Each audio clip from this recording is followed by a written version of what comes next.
بما فيهم الناس المسؤولين في وزاره العدل على اعلى هيئه، لا مع الاعدام.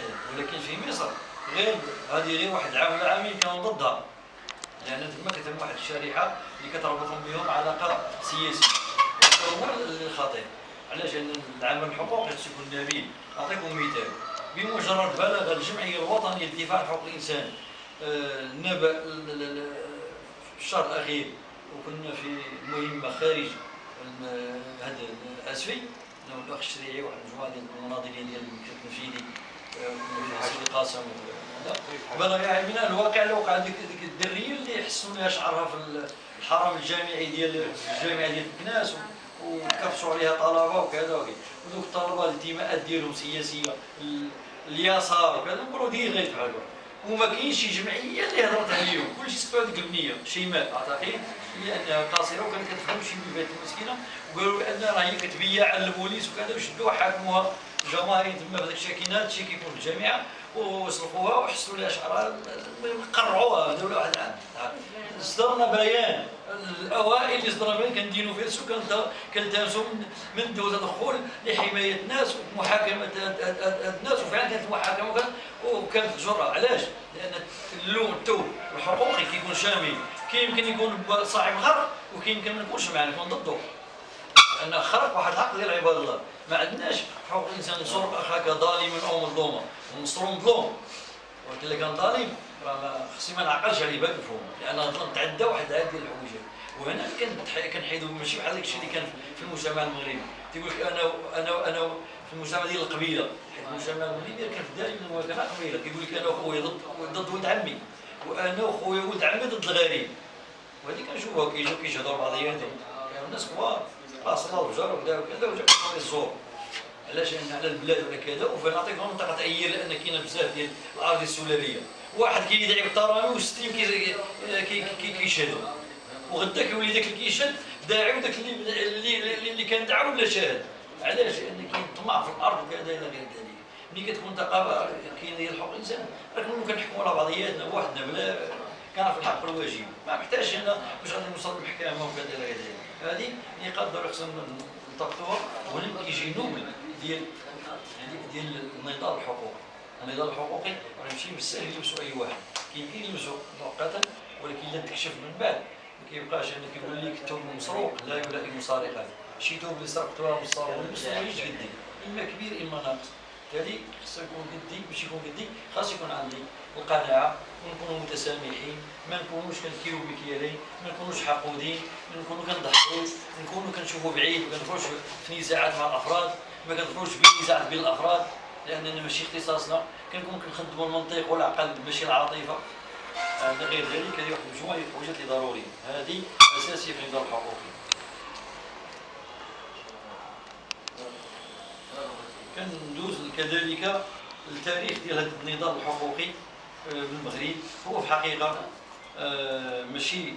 ماشي قديم الى المقارنه مع التاريخ السياسي ديال الدوله. كتشوفوا في اشهار كيديروا كيقولوا الدوله في المغرب 12 القرن فعلا، كدوله اللي هي ضروريه كتسمى العصا ديال المجتمع كما حددها ابن خلدون. هي الدوله هي اللي كتسير وكذا الى غير ذلك. وعريقه الدوله المغربيه في المقارنه مع تاريخ ديال البلدان في افريقيا وفي العالم العربي وغيره كذلك. وكذلك النضال السياسي في المغرب كما كتعرفوا راه كان في اول بادره كانوا خذوها من اجل المطالبه بالجانب الوطني وفقهاء ديال الشمال ديال تيطون غيره في 1908 مباشره، قبل كاع ديال الحمايه اللي كانت في 1912.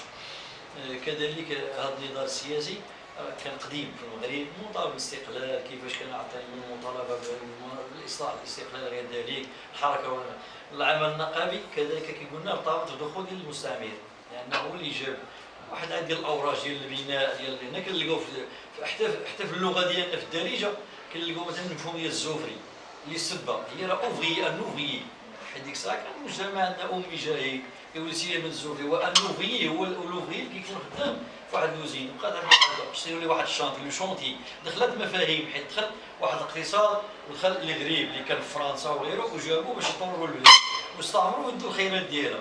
كذلك، ماشي انه راه كله خايب ماشي كله مزيان.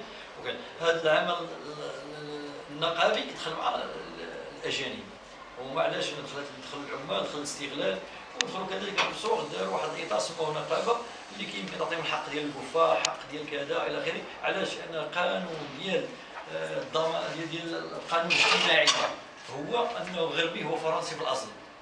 القانون الاجتماعي هو اللي كيدير قانون العمال فيما يتعلق بالحق ديال الشغل، فيما يتعلق بساعات الشغل، الراحه، الكونجي الى غير ذلك. هذا قديم وطوروا على كل حال بالتعديلات الى غير ذلك مع الاستقلال مع كذا. اما النظام الحقوقي فما تعرف حتى لبدايه السبعينات في المغرب. في هذه بدايه السبعينات ما غاديش نرجع ليها شنو كان كتعرفوا شنو اللي التاريخ راه كيعرف هذا الشيء.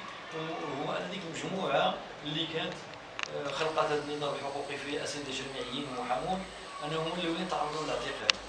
لان كانت مرحله ديال الافقار على كل حال، لان كانت المواجهه خايبه بزاف في 72 70، وبقى بحال هكا هذه الحويجات هذه في الجانب هذا ديال التجميد ديالو حتى 79 اللي كتظهر وساهموا فيها الاساتذه بالخصوص الجامعيين والمثقفين اللي كانوا واحد النخبه. ودارت الجمعيه المغربيه لحقوق الانسان اللي على كل حال اللي جات استجابه اللي كان ديك الوقت.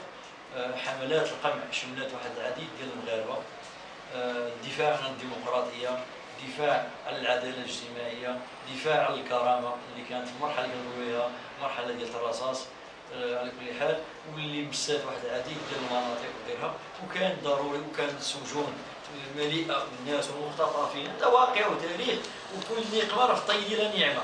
هذا الواقع الخايب وكذا عطانا ناس من الخارج كنقول ضروريه حقوق الانسان وخاصه تاسيس اطار لحقوق الانسان. كذلك علاش خداوها هما؟ خداوها لان حتى الحركه الوطنيه اللي كانت كتدافع على الاستقلال في واحد الوقت راه ربطات الاستقلال ديال المغرب بالامم المتحده، لان الامم المتحده تاسست بعد الحرب العالميه الثانيه في 45، الميثاق العالمي لحقوق الانسان في 48. باش نشوفوا لان واحد وصلت العالم كله وصل للحرب وكذا، قال كيفاش خاصنا باش نتفاداو الحرب نسبيا. دارت الامم المتحده ودار هذا الجانب هذا ديال الميثاق العالمي على حقوق الانسان في 48. وكانوا كينقلوا الصوت ديال المغرب المطالب بالاستقلال عبر المحافل الدوليه اللي كانوا فيها واحد العدد ديال المثقفين بينهم على الفاسي وغيرهم اللي كانوا كيحاولوا ينقلوا هذا الخبر هذا ديال المطالب بالاستقلال ديال المغرب الحالي. في هذه المرحله اللي كانت من بعد جاء الامور ديال النظام الحقوقي، دفاع على ذاك الوضع اللي كانوا كيعرفوه الناس داخل معاناه وكذا. وعلى كل حال كيمكن نقولوا اشنو اللي راكمنا في النظام الحقوقي. راكمنا هذه المرحله اللي كنعيشوها، هذه الديمقراطيه على كل حال، مع الا لان ما كاينش كمال لله، كاين نسبي، كاين مشاكل فعلا ديال البلاد، ولكن كنفتخروا كما كان حاكم الاستقرار اللي ساهموا فيه مناضلين، ساهموا فيه تضحيتهم، دفاعهم، سماتهم. كاين مكاسب اللي خاصنا نطوروها. كانت هذه المكاسب كتخضع للمد والجزر، كتخضع للرده، للتراجع الكذا، ولكن خصنا ندافعوا. اشنو هي المهام مطروحه علينا حاليا؟ وهي ان على الاقل اننا كاين واحد الرده فعلا الاخيره كنشوفها من محاكمه ديال الصحفيين، من محن الحريات العامه، من كذلك من تراجع على الحقوق الاجتماعيه بما فيها الحق في الصحه والحق التعليمي اللي منعدم في المغرب. كيفاش كيمكن نواجهوه؟ كيمكن نواجهوه عبر تكتل، عبر جبهه موحده في اطار الائتلاف اللي كيضم 24 جمعيه حقوقيه في المغرب. وهذا التنوع هذا التعدد هو ان ظاهره صحيه وخصها تكون صحيه، ماشي كل واحد كيحل الحانوت ديالو واحد الاخر. هذه اللي هي ظاهره مرضيه. ولكن الا كان التعدد في التخصص، جمعيه حقوقيه تهتم بفئات نسائيه، بفئات ديال الاطفال، بفئات ديال ذوي الحاجات الخاصه، في اطار ديال الحقوق كامله اقتصاديه واجتماعيه. هذا التكامل وهذا التنوع يعطي التميز ويعطي التكامل، ويمكن نحققوا به واحد العديد ديال المطالب اللي تصون هذه البلاد، ويمكن جر المغرب البر الامان، دفاع عن واحد الحقوق، واحد العديد ديال الحوايج. وتحيه لكم.